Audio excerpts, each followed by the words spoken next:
And now we come to our time for all ages.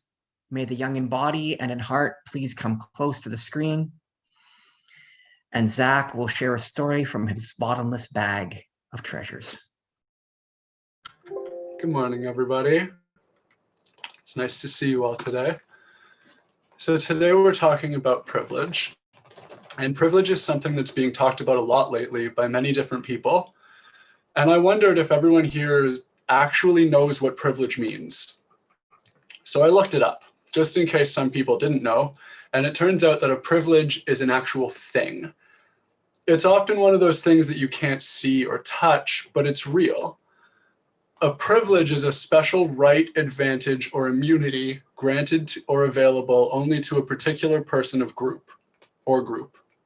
When you think of that, I wonder what it means to you. A special right, advantage, or immunity granted or available only to a particular person or group. An example I can think of right now is the video filter that gives me these ears and this nose. That's a privilege available to people who have the updated version of Zoom. And one of the things that I think of when I think about privilege, sort of just in general, is that there are so many different types of privilege, and sometimes they can be hard to recognize.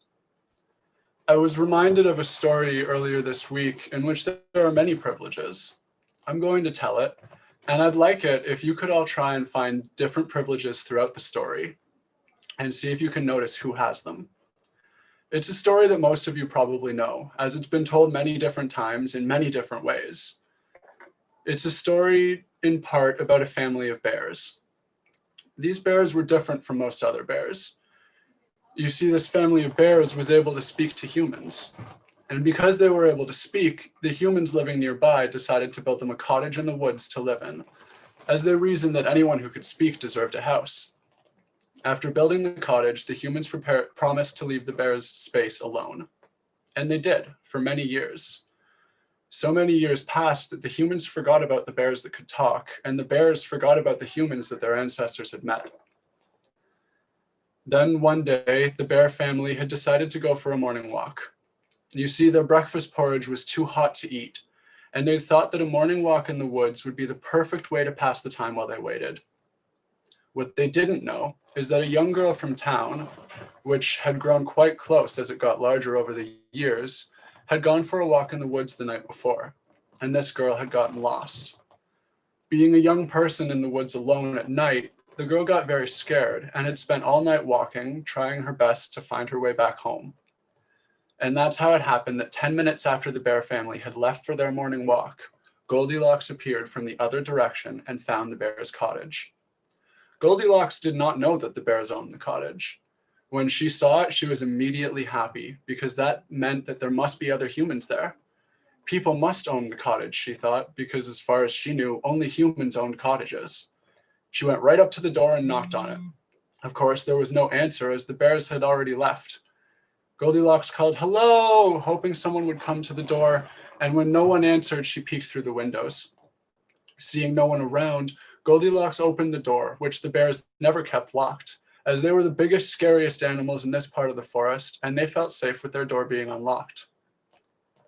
Inside, the first thing Goldilocks noticed was the smell of food, and with that smell came the rumbles of hunger from her stomach. Having come from a wealthy farming town, Goldilocks was used to having a full stomach, and she was very hungry after missing dinner the night before and walking all night. So she followed the smell and found the bear's porridge in the kitchen. She decided to start by eating from the biggest bowl, which had been left on the table. It was so hot that she burned her tongue immediately and gave it up, and moved on to the next biggest bowl, which had been left on the open windowsill to cool. This porridge had gone too cold and was kind of hard to get the simple wooden spoon to dig into. Still hungry, Goldilocks moved to the smallest bowl, which had cooled to just the right temperature. She ate from this bowl until it was completely empty. Finally full, Goldilocks began to look around for a place to rest her tired feet, and what she found were 3 chairs. Thinking that the largest would be the most comfortable, she sat down in it. But this chair was built for a large bear. It was hard as a rock, and no matter how she squirmed, Goldilocks couldn't get comfortable. Deciding to try the next chair, covered in many cushions, Goldilocks plopped herself right down into it, But there were too many cushions on this chair, and Goldilocks completely disappeared inside of it.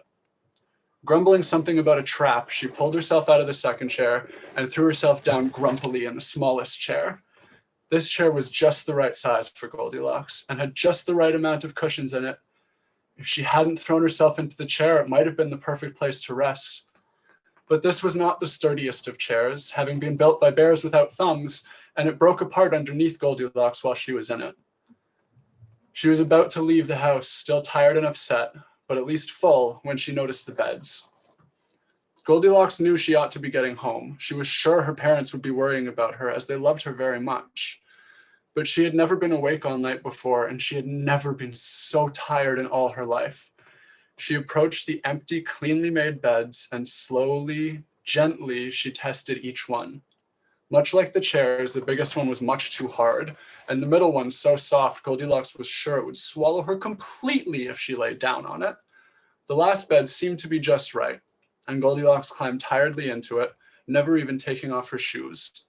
And before you could say goodnight, Goldilocks was fast asleep. About an hour later, the bears returned home from their walk. They went to eat their porridge, and the young bear started to cry. "My porridge has all been eaten. Something came into our house." Well, the bears started to look for more signs. It being a small cottage, it didn't take them long to find the young bear's broken chair. Well, this just made the young bear cry even harder, and when they got to the beds and saw Goldilocks there, sleeping right in the young bear's bed with her muddy shoes still on, they roared with surprise. The roar of the bear family woke Goldilocks up, and she looked up into the faces of the three bears. The biggest one looked right back at her and said, "Who are you, and what are you doing in our house?" Well, Goldilocks had never seen or even heard of a bear that could talk.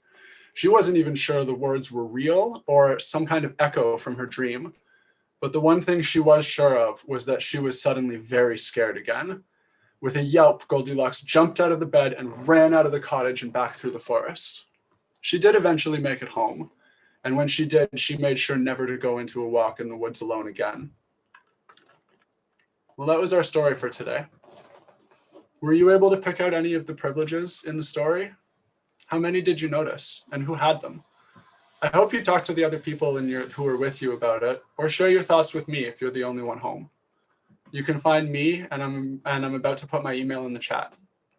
But that's all the time we have for this morning, so that part will have to come later. See you again next week, and thank you for listening.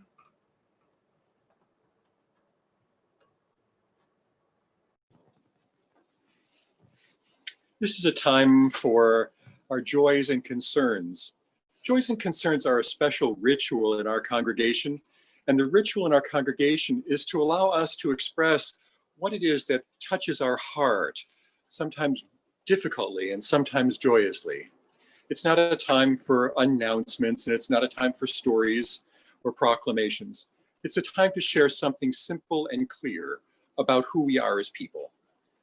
The ritual is the hope that what we can do afterwards is recognize our commonality in being human. So now, if I can ask you to put your hand up in the participants list on Zoom, and what that will do is that will cue you into a sequence where we will call upon you and ask you to express yourself those joys and concerns in your life. And I hope you might begin now.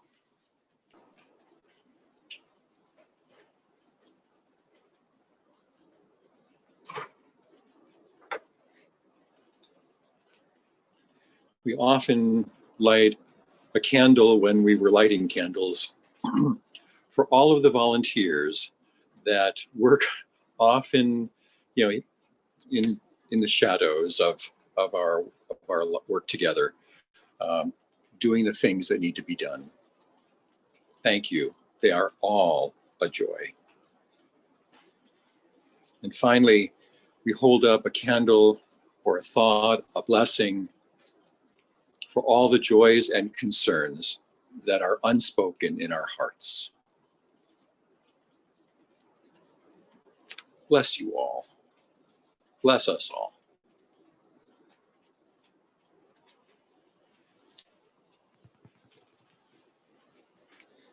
Thank you. More than 20 years ago, I was a graduate student in psychology at the University of Toronto. And my mentor, Dr. Andre Stein, asked me if I would be a teaching assistant on an introductory course about societal equality and privilege. We didn't use the word privilege back then for the course because it wasn't a popular concept. But Andre was well read, and he got me to read the literature on how privilege affected the way a society acted. He and I acknowledged that many of us have privilege. We have fortune and luck.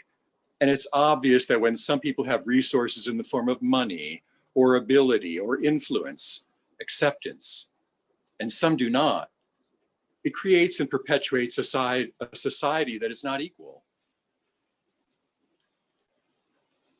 We also knew that the subject of privilege is very sensitive. It strikes at the very nature of how we see ourselves, how we define ourselves. No one wants to be labeled one way or another. We were also worried that the course could easily regress into using blame or shame as a way of defining privilege.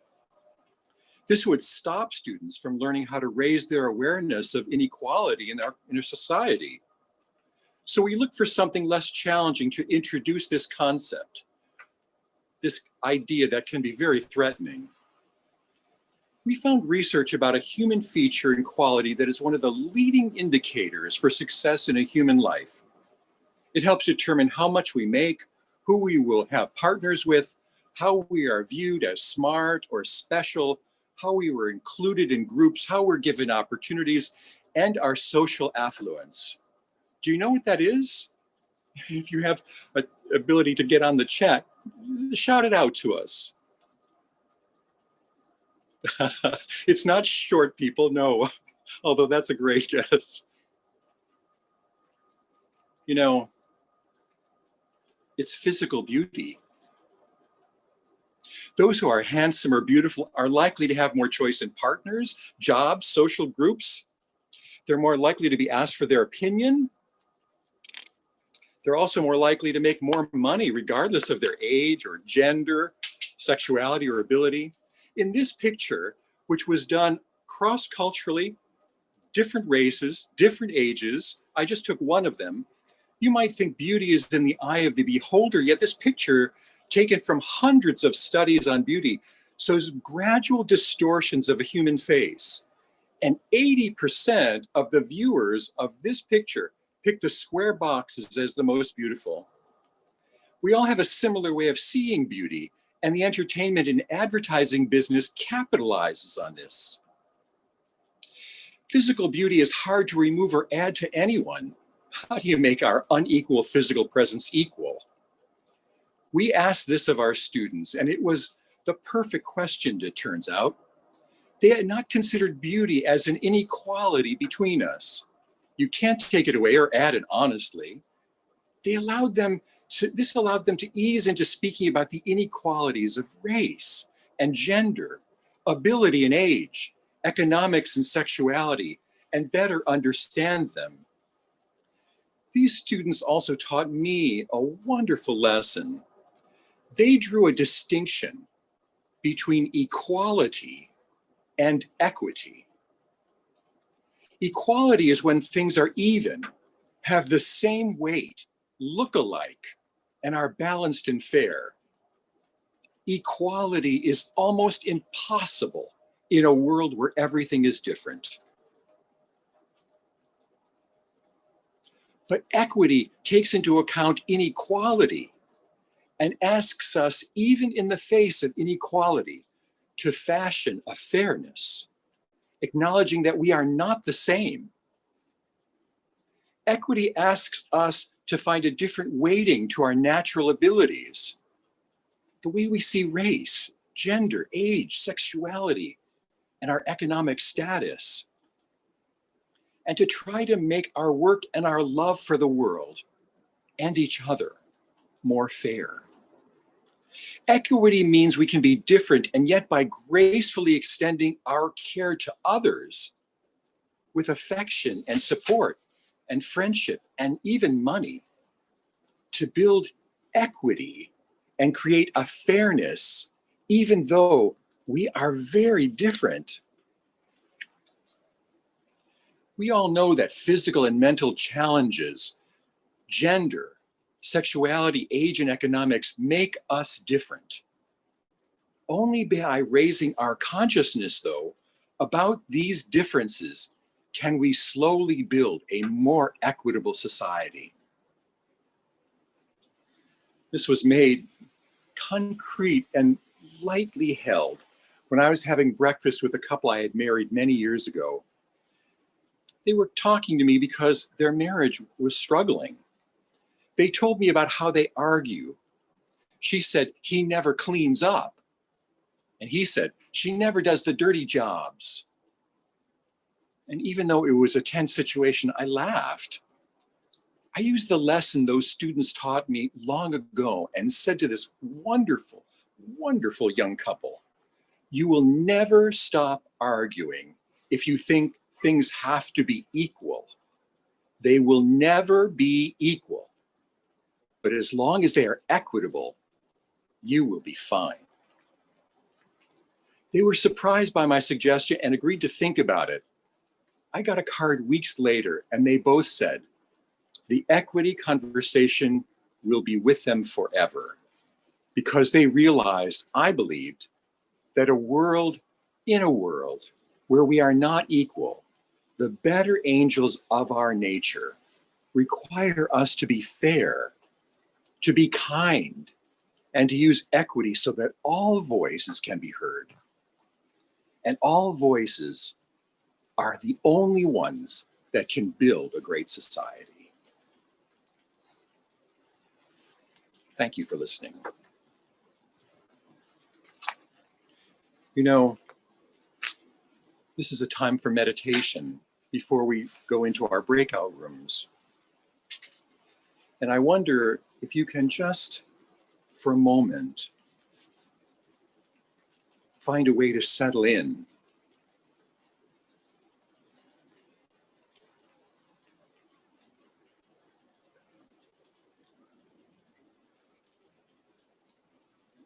I'm outside and it's raining, so I can hear the rain.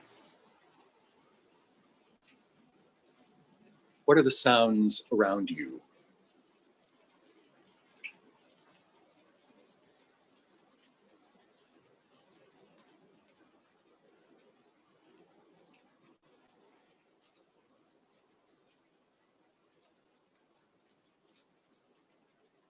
We've done meditation now for a long time together, many of us. Can you feel how our bodies change when we're quiet, consciously?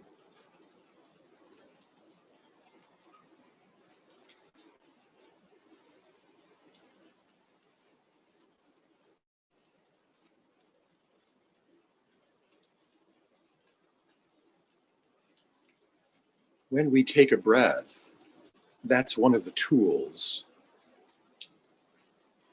to becoming aware of this moment.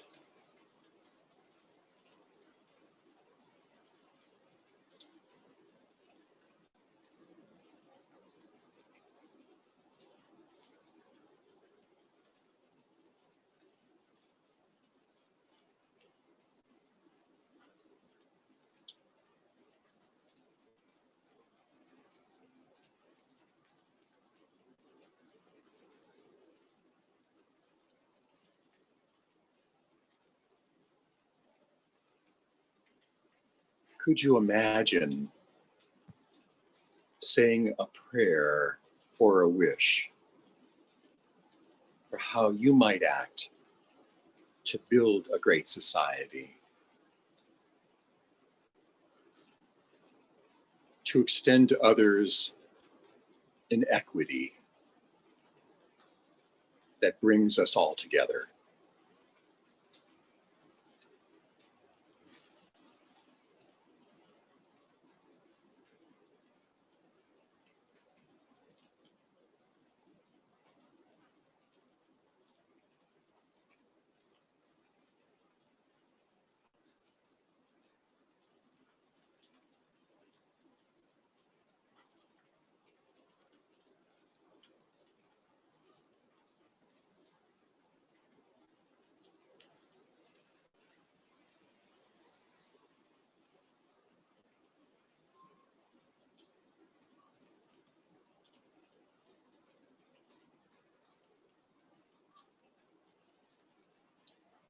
And then as we slowly come back, you can feel a breath again, enlivening our bodies.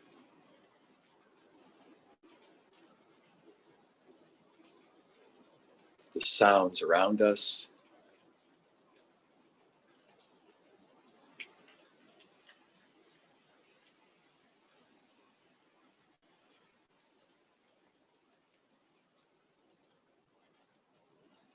And feeling our own space, our own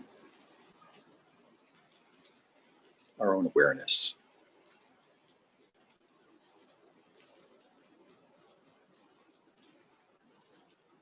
And then slowly open your eyes and take a breath and know that you can do this anywhere and at any time.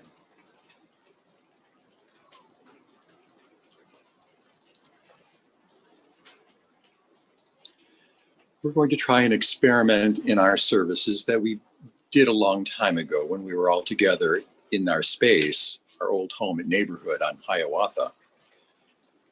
That time we broke out into different rooms and we moved into different spaces to try different things. In our virtual world, we thought we might break out into rooms as well, but they'll be virtual rooms. In each one of the rooms, we have a facilitator who could speak to us about the different aspects of what privilege might mean. Someone talked about age and race, gender, sexuality, our ability, and our economic status. In a minute, what will happen is that we'll ask you to go into these rooms, or actually send you to some of these rooms. For some of you, you'll be able to choose which room you can go to. And if you wind up in a room being sent there and that you'd rather go to another, just return. There'll be a little sign, a little screen there that will allow you to come back. And Kathy, our virtual webmaster here, she'll send you to the room. You can ask her, and she'll send you to the room you want to go to. Again, this is an experiment.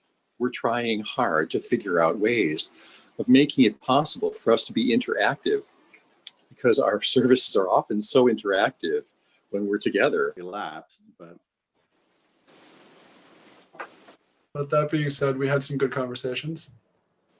Good, Zach. We had welcome back, everyone. I think everyone's coming back. I wonder if there are folks who we had doing the facilitating or the focusing in those groups. I wonder if anybody who was doing that facilitation could share a little bit about what happened in your group. And I know we had a little bit of bumpiness toward getting everybody in the groups. Zach, did you have something that you wanted to share?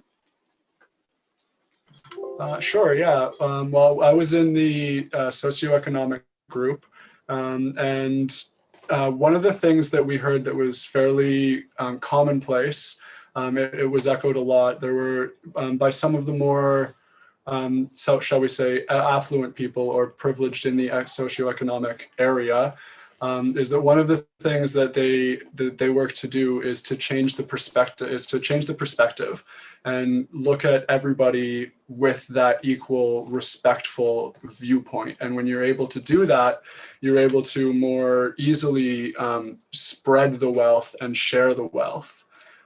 When you're looking at people from a place of respect and caring, and making people not feel less than because the sharing is happening. Sort of that's what we ended up saying a lot of. Thank you, Zach. Spread the wealth, share the wealth, and look at everybody with that respectful, equitable lens. Thank you. Hey, Rose, I wonder if you had anything that you could share. So our group talked about gender and different aspects of that. We heard about the treatment of gender with institutions and how that really determines a lot of what goes on, and how that it's key to do equity through institutions.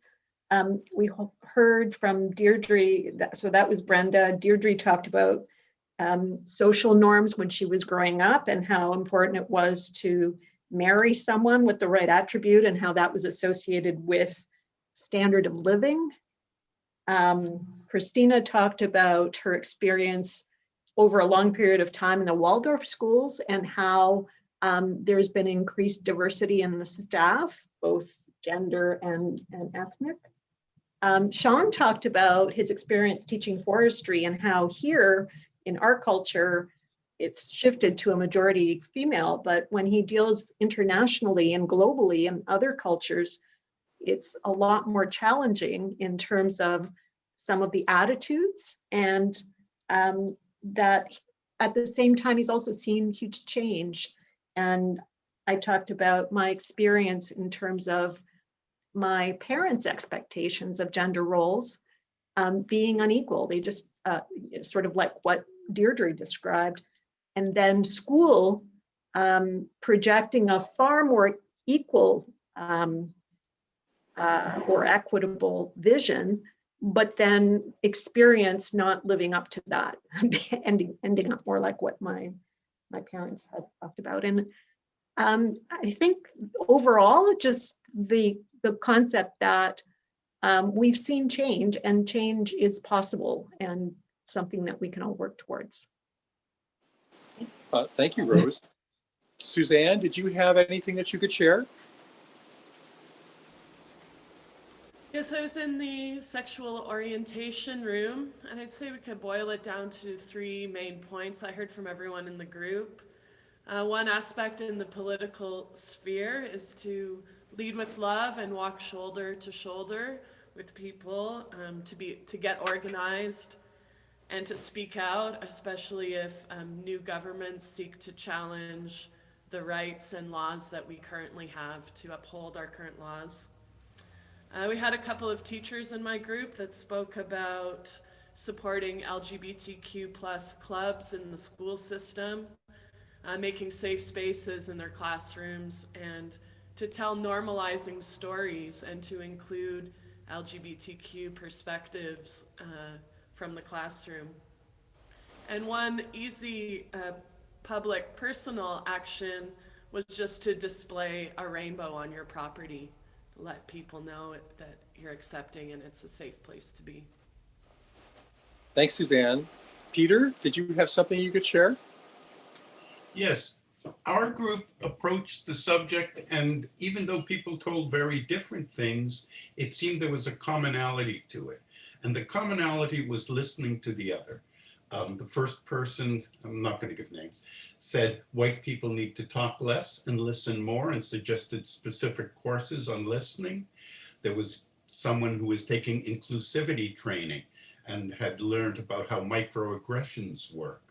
Someone talked about how listening is important so you develop an awareness of your own racism, and self-awareness as a tool to becoming more aware. We talked about active listening and how racial privilege is so multi-layered. Someone talked about stepping back as a white person, except when you're with all white people, when it's important to speak up when people make jokes or assumptions or assertions about other races. When there's no one else to speak up, then it becomes our job to do so. And someone talked about just getting friends who are in different races and listening to their stories, because we all have our own story, and around different forms of inequity, listening to another person's story is a way of moving towards equity when you realize how different it was for them. It was a really positive discussion. Everyone spoke and we all learned from it. And that was my experience. Thank you, Peter. Now, Kathy and I both weren't able to get into rooms, so I don't know if someone would be willing to share from the other rooms of ability and age. I think Allison Kabiyama was in the room that you were assigned to, Wayne. Okay, Allison, is there anything you'd like to share? I think we didn't recognize that we had a theme of age, but we spoke about privilege and inequity and how it's been laid bare or made even more noticeable through the pandemic and the isolation and whether or not people have the capacity to be connected like we are with a computer, whether or not people had the ability to work from home, and did their homes accommodate that in size or in number of people to enable a workspace. And we talked about um, recognizing how mental health challenges or the need for contact has been really made obvious, and how difficult it is for some people to be connected and are more isolated and more challenged during these times. Thank you, Allison. I don't know, is there any other comment that that our facilitators wanted to offer? So Yeah. Kurt was in a room. Yes. Yeah, one of the main things we were talking about was, like it just became listening, being able to, the power of listening when you're able to, when a person feels like myself, when I feel I'm being listened to, then I feel I'm being understood. And that was one of the other things we were talking about, is just making an effort to understand things. One of our participants was also talking about how some people, take over a conversation, and how she would keep her attention on the person that was interrupted, for example, so to not give power to the interruptor. And the other thing we were talking about was something that sort of it's going on, but it could be improved a fair bit. But moving more understanding of abilities and things like that in our education system, so society can understand more where we're coming from. Kurt, thank you very much. I wonder if you could now lead us in our offering. Thank you. So we now come to a time where we generally ask you to pass the baskets, but unfortunately, since we're no longer physically together, we can no longer do this. So now, if you are a regular, still making your pledges, we thank you. If you haven't done so yet, please consider doing PayPal or e-transfer or even checks. And now we go to Suzanne for a piece of music for our offering. Thank you. Our world is one world. Its ways of wealth affect us all. The way we spend, the way we share, who are the rich or poor, who stand or fall.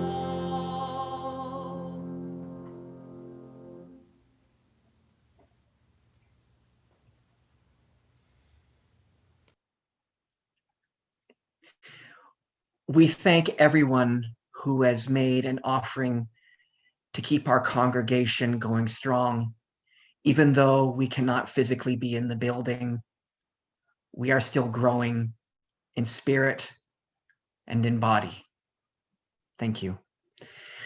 And now I ask Suzanne to lead us. Sorry, I now ask Steve Kohler to lead us in our closing song. Hello. Got a classic by Joni Mitchell, and I hope you recognize it, and we'll sing along.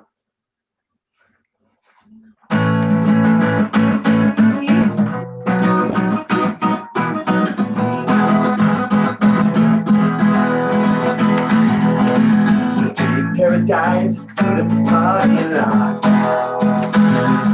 With a big hotel, a boutique, and a swinging hot spot. I thought I was muted. Don't it always seem to go, but you don't know what you got till it's gone. You pay paradise, put up a parking lot.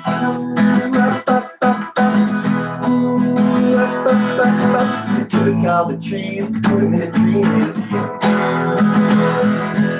Charge your people $1.50 just to see them.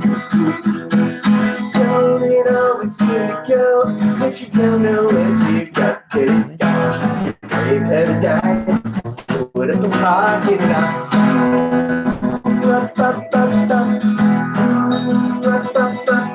Hey, farmer, farmer, put away that DDT now. Give me spots on my apples, but leave me the birds and the bees. Don't it always seem to go, but you don't know what you got till it's gone. You pay paradise, put up a parking lot.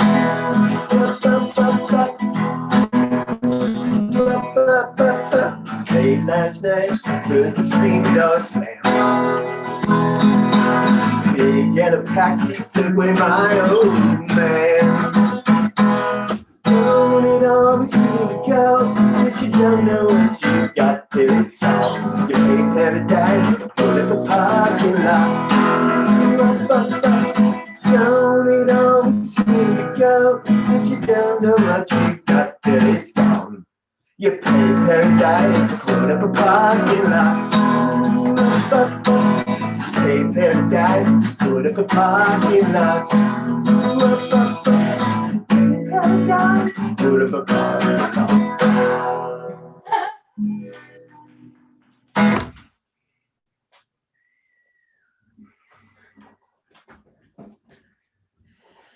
Okay, I was going, am I unmuted?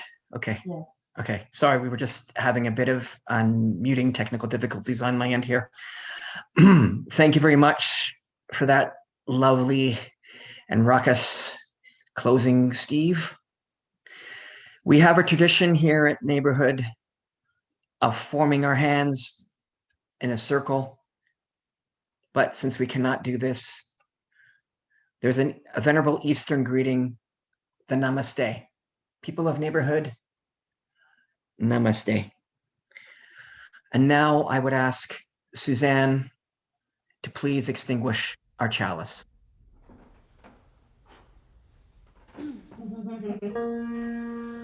Although our chalice has been darkened,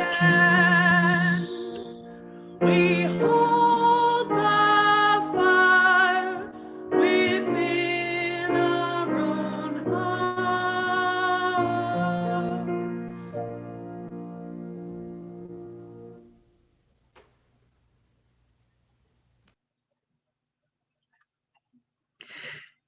Am I unmuted? Yes. Okay, so still having muting issues. In closing, I would like to say these words.